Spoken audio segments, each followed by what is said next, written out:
Hi, welcome to Angel Theory Paradigm Shift. My name is Nick Ray Ball, the author of angeltheory.org and americanbutterfly.org.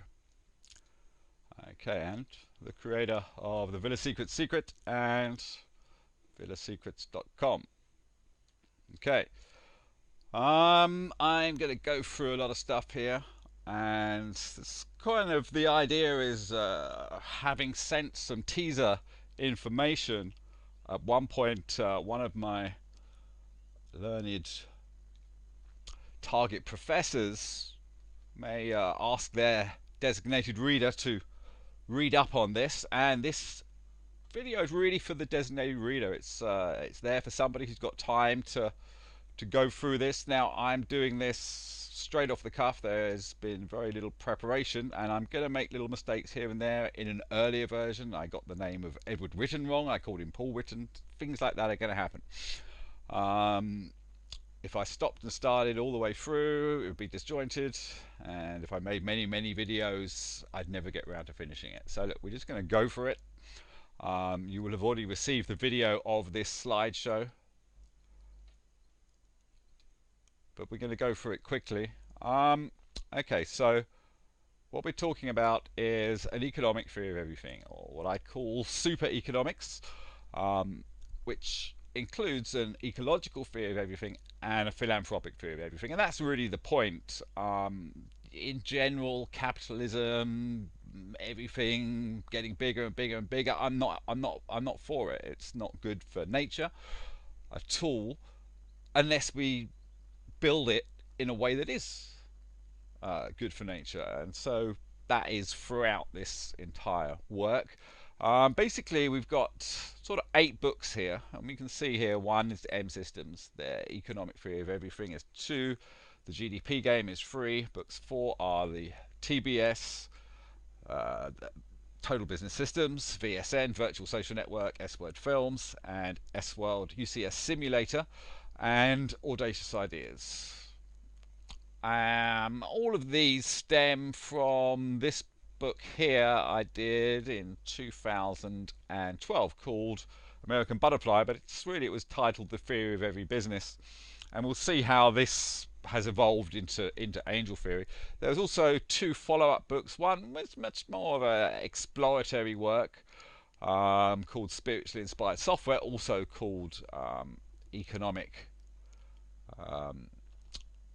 Quantum Economics, or superstring economics. And then we've got this book here, The Network on a String, which goes through 8 different sort of analogies or similarities, simulations, metaphors from areas in theoretical physics into creating a good model.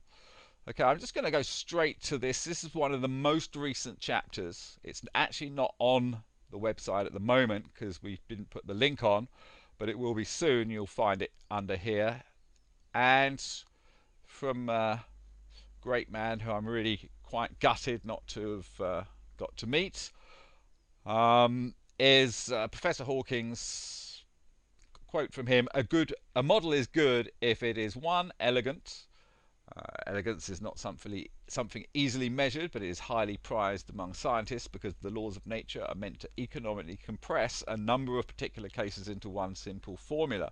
Elegance refers to the form of a theory, but it is closely related to a lack of adjustable elements, since a theory jammed with fudge factors is not very elegant. To paraphrase Einstein, a theory should be as simple as possible, but not simpler. That's point 1. Point 2 contains few arbitrary or adjustable elements. Point 3 agrees with and explains all existing observations, and point 4 makes detailed predictions about future observations that can disprove or falsify the model if they are not borne out. I'm very proud of this chapter because up until really competing this, I didn't have a good reason why the theoretical physics was there. It was there because it made a lot of mathematical sense to me, and I think I've presented that quite well, and you can see it here, the E theory, Out of Chaos, chapters 1 to 7. I'm not going to spend much time on this because I've written it out quite well. However, it is abstract to a degree, or maybe to a high degree. So I thought I'd better write the follow-up book, which is A More Creative Capitalism, or now it's called Supereconomics, A More Creative Capitalism. Just a note, A More Creative Capitalism is from Bill Gates' 2007 commencement speech at Harvard, where he calls on a more creative capitalism to help rid the world of inequality. And really, the whole of this, even going back to 2012, in fact going back to 2011 when I started, was in part sort of inspired by Bill Gates, that speech. Not that I heard it at the time, but someone told me about bits of it, and the idea that one could create a business that helped and was sustainable as opposed to just giving money to charity made a lot of sense. And this really is what it is, but on a very, very big scale. Okay, so just quickly, I'm not going to go through it, but we have got an elegant model. And the reason we've got an elegant model is because I've been following the physics at all stages up until the beginning of this year, where I suddenly started cramming economics.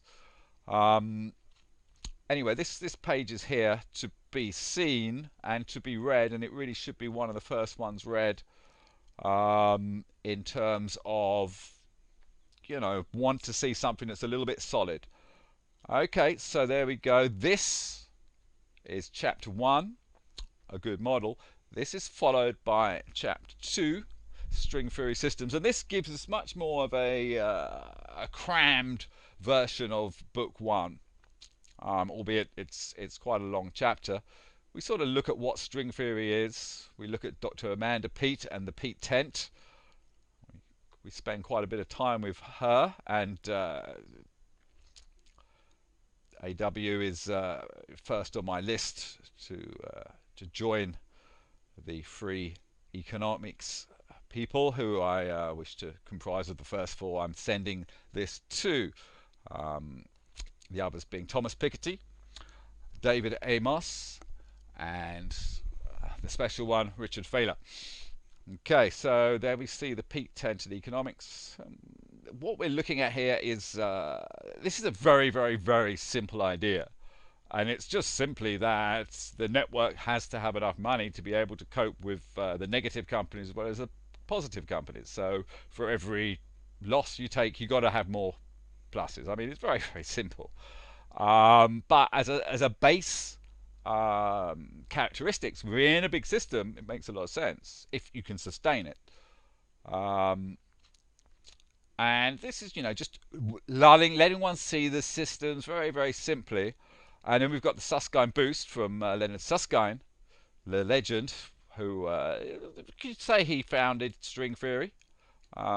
He certainly was one of the first. And the Susskind boost is just various ways in which we can boost an individual company or a collection of companies to make more money, or make more good things, or make, And here we're looking at, I may as well go through this. We boost the hell. This is from, where's it from? Lecture 1, M theory, string theory and M theory, from Professor Leonard Susskind, Stanford University lecture. We boost the hell out of the system on the z-axis until every single particle has a huge momentum. If there's any particle that is going backwards along the z-axis, you have not boosted it enough. Just boost it some more until it's going forward with large momentum. And I've just put in here, I've just changed this, the z-axis to gross profit and the single particle to a company. And all you're saying is basically, when we protect the companies, we don't just throw money at them, we boost them, because we can boost doesn't always need money. Many of these are not these here are not actual cash. They're ways to, just different ways to boost that work. Tenders being the biggest, and we're going to be looking at that today quite a bit. Okay, so actually there's not as much of this online as I thought there would be. Okay,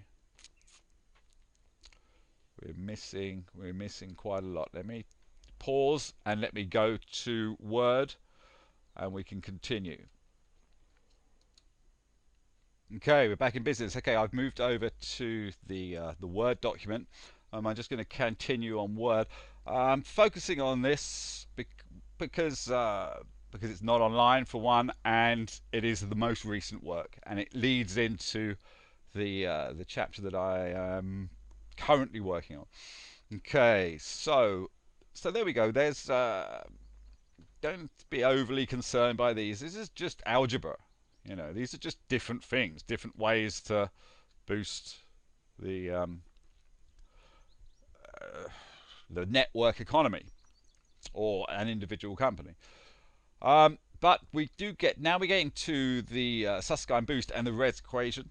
And the res equation is my big burning question. I am so certain I've got it bang on the money. I've been thinking about it for a long time. My ex-wife Kate, she's agreed it. She's got an accountancy degree and she's got a double first from Cambridge, so she's no slouch. But for a long time I've been worried about the free lunch aspect, and I've recently calmed myself by saying you are allowed to have a free lunch in economics when it comes to increasing the money supply. It is done by, supposedly, by the Keynes income multiplier. It is the bank, what is it called now, when the discount rate that can increase the money supply by tenfold. David A. Moss, you have to thank for this. And of course there's quantitative easing. There's many ways to increase the money supply, and res is a new one, but it can only be used in countries that have thrown away or put aside the law against antitrust, because basically it creates a monopoly, and that monopoly, when it spends its money from month to month, the money circulates, and this is where the spin comes in, and that money just goes again through numbers of things. I'll show you it later. It's easier to explain when we got the spreadsheets up. Okay, the GGW Spring, and this is just basically saying, okay, now what we're thinking of is money is the metaphor or the analogy from what is a string in string theory. In string theory, strings are whatever they are. They're strings. In this model, the strings equivalent of our money. Okay, so this is all very simple so far, and here we can see that 16 M systems with M system 0, the GGW string, green Witten string in the middle. Why green Witten? Because they are the ones that taught me string theory in the first place via a series of YouTube. Here is it in a little bit more complex, or a lot more complex, depending on how well you know this sort of math. I'm not going to go through it because this is what book 1 explains. And book 1's online.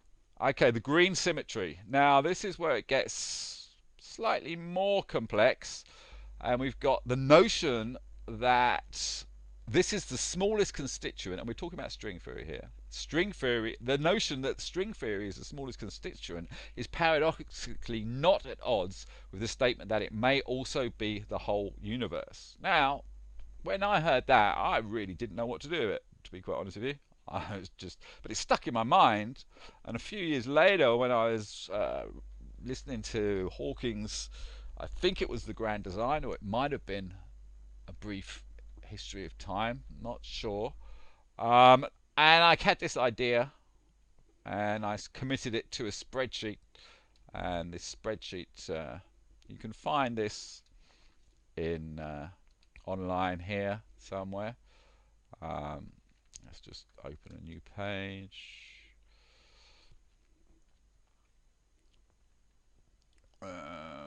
Out of chaos, supercoupling.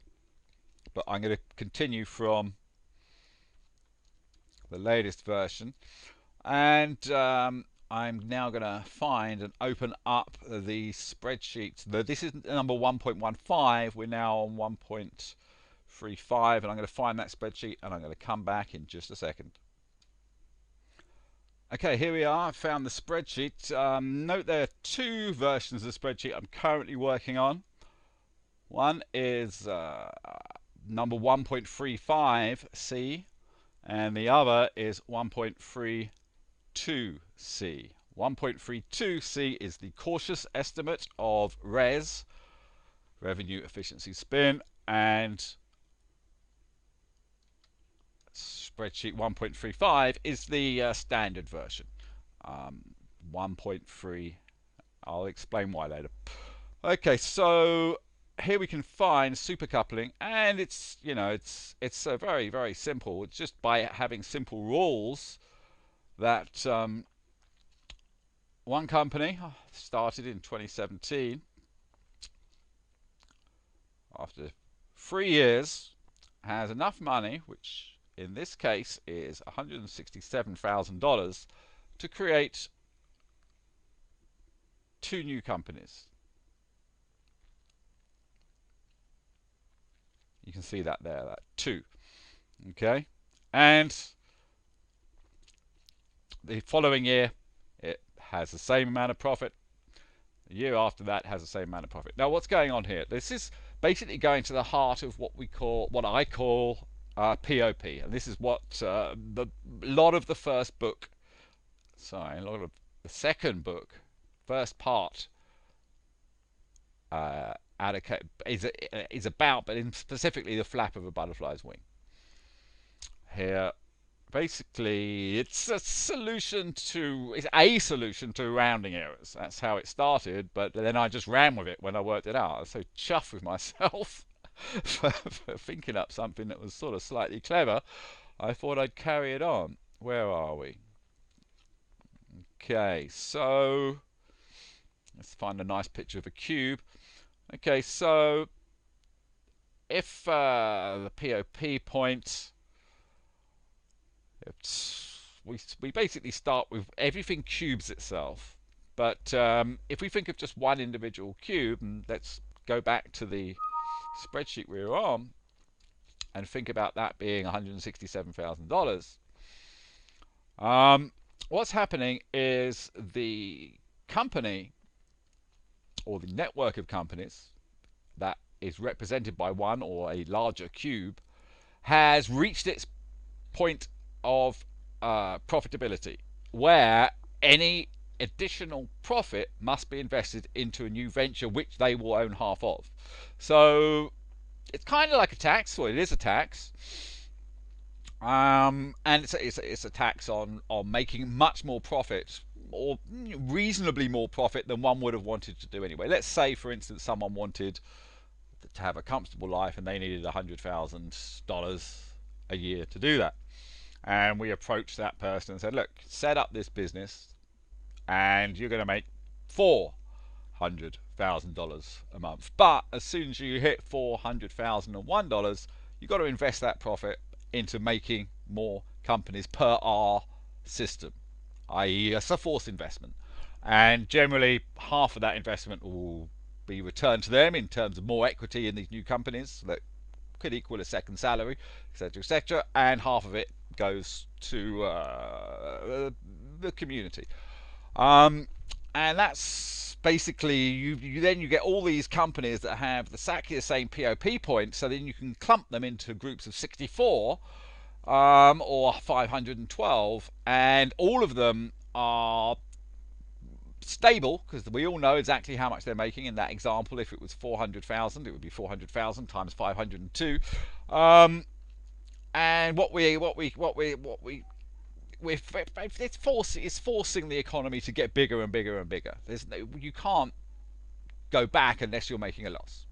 And we've got the peak tent and Suskai and Boost that help companies make a loss. So it's that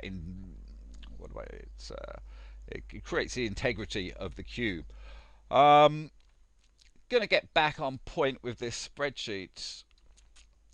By following these 2 rules, that every year that first initial company must create a new company, or 2 new companies in this case, And then all companies made must follow the same suit. So this company here that was just made in 2019, 2020, it's growing, 2021, both of them, because there were two, create two new companies, each making four. And, you know, you can go up to 2032 and you've resulted in making about 900 new companies, I think it is, something like that. You've got to go like that and do that. And yeah, 988 companies. So, you know, 2032, bloody good return. However, if that continues, by the time you get to 2075, the network will own more than half of GDP. That most of GDP. Just by following those two simple rules. Of course, it's not going to happen with our template company. Here it is. Oh, here's me closing it. Villa Secrets. Villa Secrets is not a website that sells to people. It connects companies all across the world, or it will do. And we make new websites, and the websites are incredibly sophisticated. The designs are. Here we see Cape Villas in Cape Town. You see, it looks nice. You know, if you're going to go on a holiday and you can afford it, this website is sort of what you're going to do. And the idea is this: we do this all over the place. California. There's 300 prime locations that I've pointed out. And in each of those locations, one could feasibly have up to 512 different companies. And this is told, if we go back to Villa Secrets and go to Network, we see Network Villa Secrets. This is told in these chapters here, and the networking is chapter 2. And one can go through that at their leisure. This is mostly for Richard Thaler and the behavioral economics guys, and for the software developers. Not a huge amount of economics here other than the general business model. There's not a lot of physics in it either, other than the general business model is what we're using.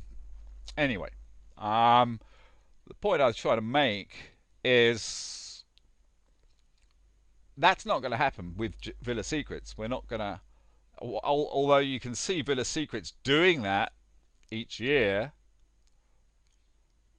until 2032, making maybe 900 different companies. That you can definitely see, given the software created the way I have prescribed it.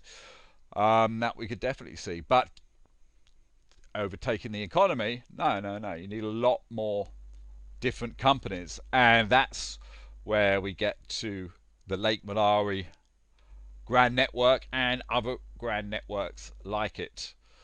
Let me just skip back to, because this is gonna lead into that grand network very soon. So there we go. I've shown that by making those simple rules, if a company can get to there, it must duplicate, etc. after 2.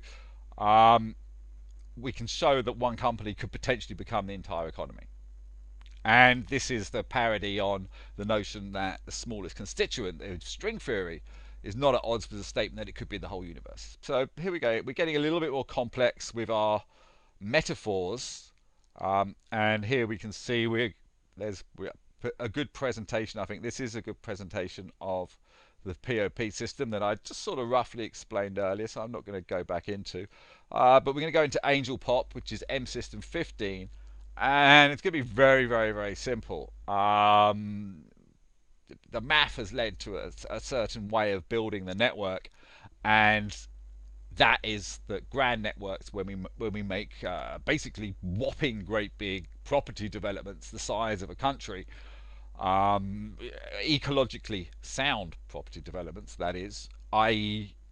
we take a mile of farmland that is deteriorated in Malawi, that is kicking out virtually no, very little um, oxygen, and half of that will turn into something nice that someone can live in, or someone can shop in, or someone can have fun in, and the other half we're going to reclaim it back to the old forest that it used to be, therefore making a big economic improvement in terms of carbon, and ideas similar to that throughout the whole thing.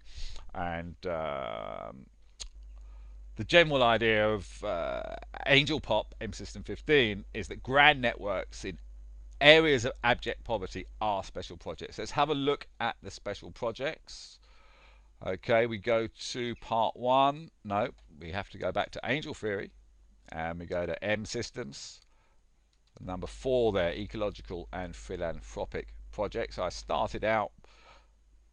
started out in actually 2012, American Butterfly, S World UCS, a bit of a breakthrough chapter, and special projects, and you can see the original. I think there were 8. Some of them survived, some of them got thrown out for more practical things. For instance, the gigantic lid that I thought might help protect against the supervolcano in the Yellowstone Park. I don't think a lot of people are going to buy into that, even if it is possible. So 7 years later, or no, 6 years later, we have these set of 16 projects, and there's Darling Sienna Sky, the inspiration for the entire project, and the name for and why we're called Angel Theory. Angel Theory special projects. How can we do the most good? We're looking in the GDP game. We're looking at total business systems. These are the things that we need to do it. S World VSN, S World UCS, MMO Simulator, and how can we do the most good? And these are the projects. Experience Africa is the oldest special project and can be done irrespective of the grand networks. It just basically follows Villa Secrets, but says we do exactly the same thing for safaris, but we make half the money. We make half the money for conservation, and we also create systems for safaris that, when we improve their profit by a sufficient amount, a profit share of that additional profit that they didn't think they were going to get anyway goes to helping the rhinos and the elephants as well. And it's if Villa Secrets does well and the software is made, Experience Africa will do well, and the logic behind it actually says we can make more money through this Experience Africa project if the software is built to my satisfaction than all the rest of the investment into conservation in Africa put together from all sources each year. Sustainable. Anyway, project 2, ecological economy, it basically says at the bottom line we're always going to do things that are ecological. Advancing human potential, big fan. I hope Mark Zuckerberg will be of this initiative. That's him and Priscilla's catchphrase, advancing human potential. Well, one of their cities of science, making lots of science. Equality of the poverty gap, and we'll get into why Einstein's theory of relativity is there later. Or you can look at outer chaos, relative equality.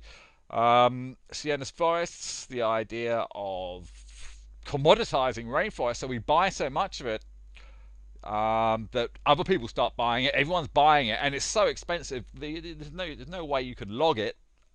So that's a pretty catchy idea. And obviously, the more money you got to buy rainforest, the more catchy the idea will be. And of course, the idea that I said recently about building the networks and making half of a square mile of poorly tended farmland into a forest and half into a residential or commercial resort. That's it's kicking out. As long as it's kicking out more O2, then I think we're winning. And there's a specific global cooling project. Universal knowledge, teaching everybody, is a big part of what we're doing. Spartan contracts, another big part. This is basically people with non-graduate opportunities. Global healthcare. The first part of that is actually just providing the infrastructure for others to do, for such as the Bill and Melinda Gates Foundation, if they can start helping out, where we're building our solar arrays. All's good, albeit we will start with a series of football clubs, and that's possibly the most ingenious behavioural economics I've come up with yet, if the whole story be known. Limiting antibiotics, it's crazy. We're all going to die if they don't stop it.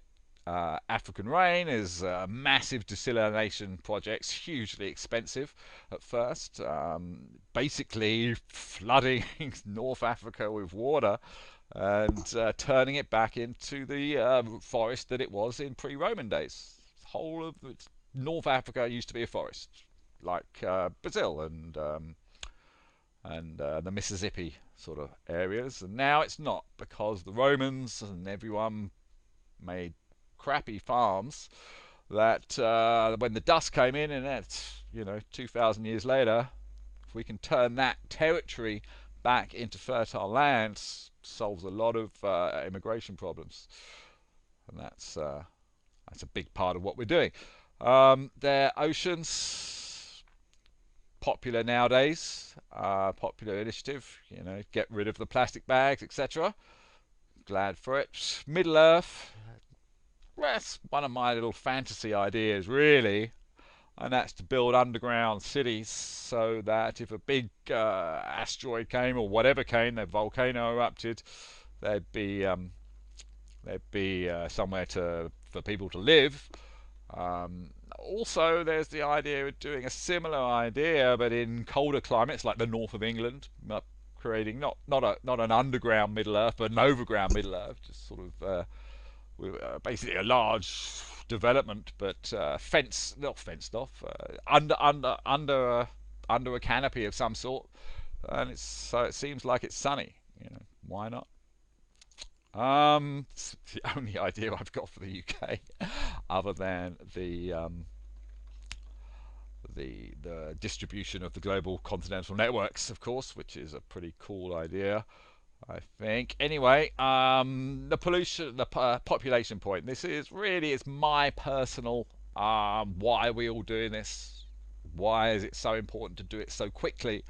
And that's because the population point in Africa is going to go from 1.2 billion to 4 billion if we don't stop it.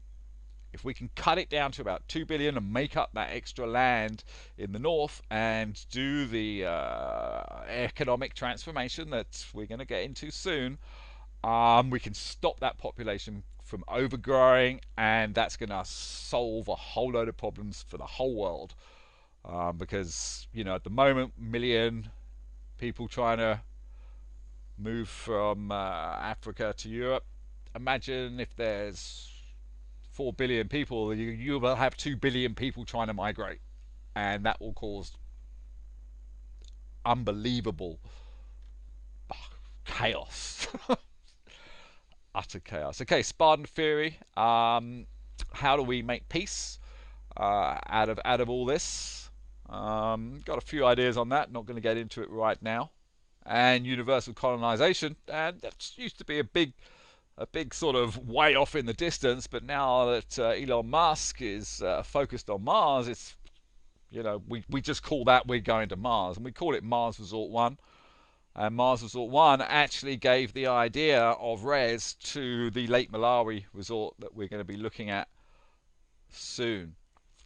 Okay, so this was the original idea for the special projects, and this was made back in, well, it was written out on the 24th of November, which is Siena's 8th birthday.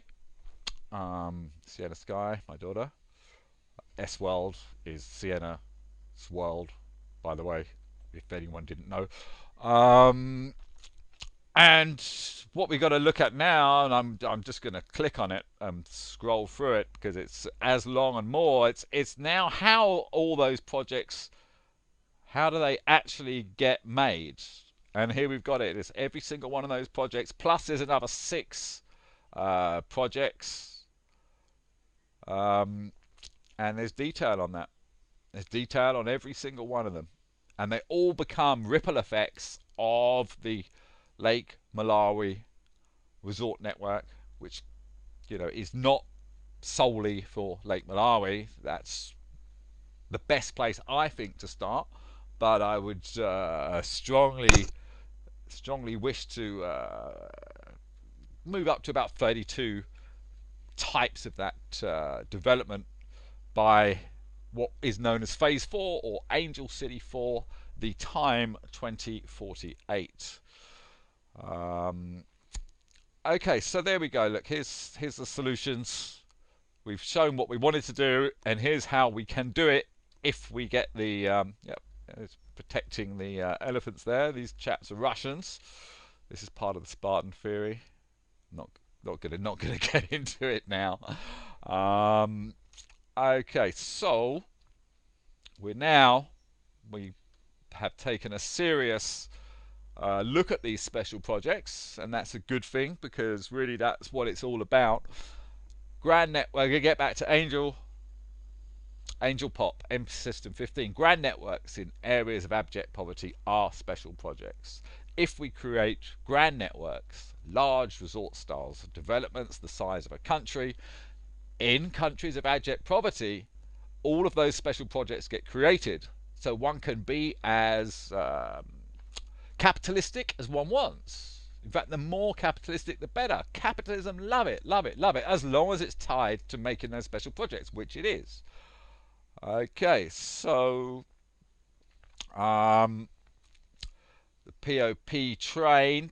This is just once we have our cubes of companies, or company cubes, where each one has their point of profit, remember? Where as soon as they reach, say, $400,000, it's not $400,000, but if it was $400,000, remember the person, the company leader or the company leaders would have been happy with 100,000. We say, look, at 400,000, every single penny over 400,000 must be created into a new company. And what we're looking at here is that train of that company then invests its time, its time and its money into another company, and it forms a train of which the initial company is very, very, very well isolated because all the others are flowing that profit of them connected. We see here we've got 1, 2, 1 flows into 2, then 1 and 2 flows into 3, then 1, 2, 3 flow into 4, then 1, 2, 3 flow into 5, and by the time you get to about here, number 8, the momentum has picked up and it's creating new companies at a rate of knots. Here's another version, but a bigger version, and here we're not creating. It's not as fast a flow, but you can see this is the idea for having 16 different networks within a grand network. They all work together until they're all making the minimum amount of profit, i.e. that 400,000, but times by a lot more. We're talking billions here. And once they're all making their required profit, it's that money overflows into the boat, which can go other places and do other things, or that boat can just go back and repair the integrity of the initial network. These are all ideas. They don't all have to be used in conjunction.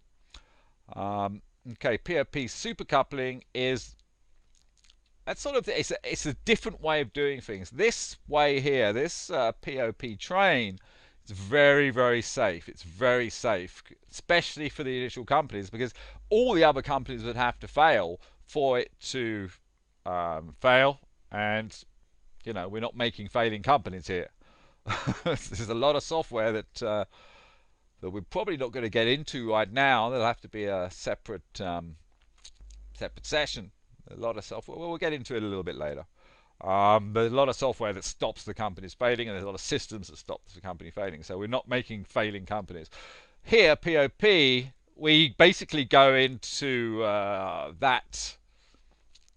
this mode, the supercoupling. Okay, and if we remember, by 2032, this is creating, I think it was 990 companies, something like that, and that can easily be done by a Villa Secrets model on its own. But to go further, we need an awful lot more company types. In fact, we need every single company type there is on the planet. And that's what we're saying here. And I'm just equating this to some of Amanda Peet's work, and well, it's not just her work, it's a lot of people's work. I'm not going to get into the math right now. We're just going to say that supercoupling creates billions of different opportunities. Not that every single opportunity is going to be taken up, but it creates billions of different opportunities. So as this idea can be borne out, i.e., the network can create over half the economy by 2075, albeit we're not really looking at 2075 as a target right now. That's one target is 2039. So it's just the way the math ended itself. Another one is 2048, and that is Angel City 4. The time, not going to get into that too much right now. Where were we? Okay, so we're going through this chapter still, the second chapter of book 2, part 2, Supereconomics, a more creative capitalism, and this is the string theory systems, relative equality, and this is just basically it's not a particularly strong simulation or mimicry, but it's basically what we're saying here. We're looking at this as equality. We're seeing general relativity as having smoothing out the peaks and the valleys. If we imagine the valleys of a landscape being the troughs of poverty, and the mountains being the richest of the rich, we're not really looking to shave much off the mountains. They can pretty much stay as they are, but we are looking to fill all of those valleys. And this is a general feeling I got from general relativity. It's not exactly how it is, because it's not, in general relativity it can be very violent, but it's more what Einstein wanted from it. I think that's a good way of putting it.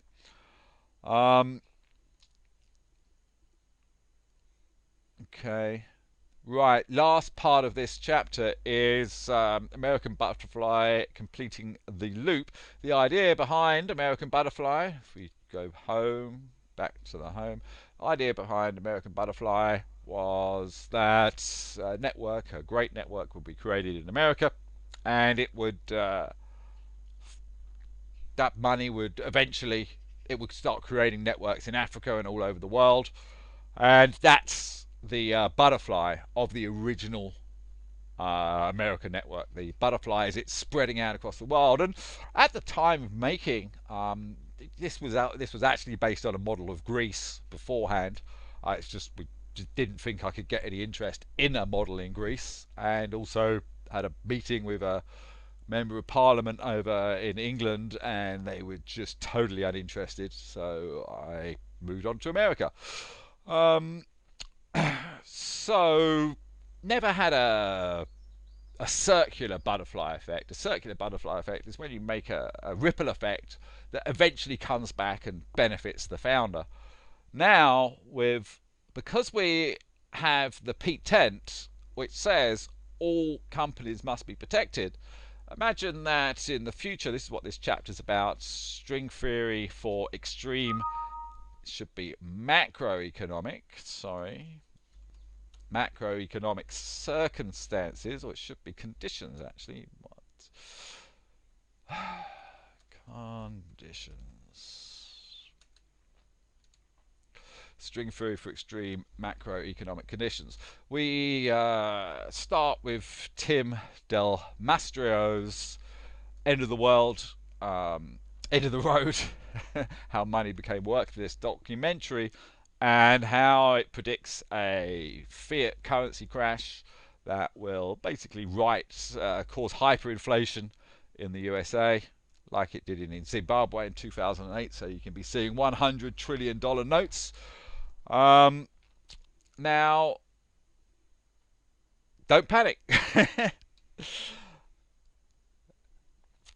little bit of the economics here. This is from Piketty. Karl Marx says that his theory was that infinite accumulation, and that in the future all the money's going to end up in a few people's hands. Now, this was dispelled because in World War One and World War Two, that totally opposite happened, and all the rich people weren't rich anymore. But since then, it's carried on, and there's pretty much no denying that this model is right, unless there are severe economic shocks, and hyperinflation would be such a severe economic shock. Now, what happens is we're not really focused on the USA or Europe much. We're really now focused on the poorest countries in the world. For instance, Malawi, and we want to, by about 2029, make them not the richest countries in the world, but among the richest countries, among the new rich countries. Maybe 1% of GDP or 0.5% of GDP each. And the PRP principle means that if there's a crisis in America, it won't, because of if res holds, if res holds, that crisis won't affect our plans, because our plans are supereconomics. They're based on certainty. They're not based on markets. If the whole market dried up, the res economies, we call them the res country economies, would still make just as much, because the money's just flying around inside. It doesn't go anywhere. There's nowhere for it to go. And as it spins, it breaks more and more cash flow. Cash flow eventually equals GDP. So there's a huge worldwide hyperinflation crash would not affect. It would stop it growing anymore, but it wouldn't decrease the momentum in the economy of the res RES rather, of the res previously disadvantaged economies, we'll say it, previously abject poverty economies. So what we can do is then double the spin. We'll get into this later, or you can look at, and you probably should look at as soon as possible, this one here, the S in the res equation, which is not linked up. 1 second, let me find the link. I'm going to pause the video.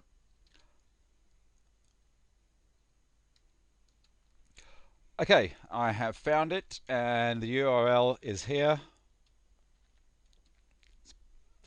It's books. Well, you can read it. There it is, and I'll link it soon up. This is the S in the res equation, and this explains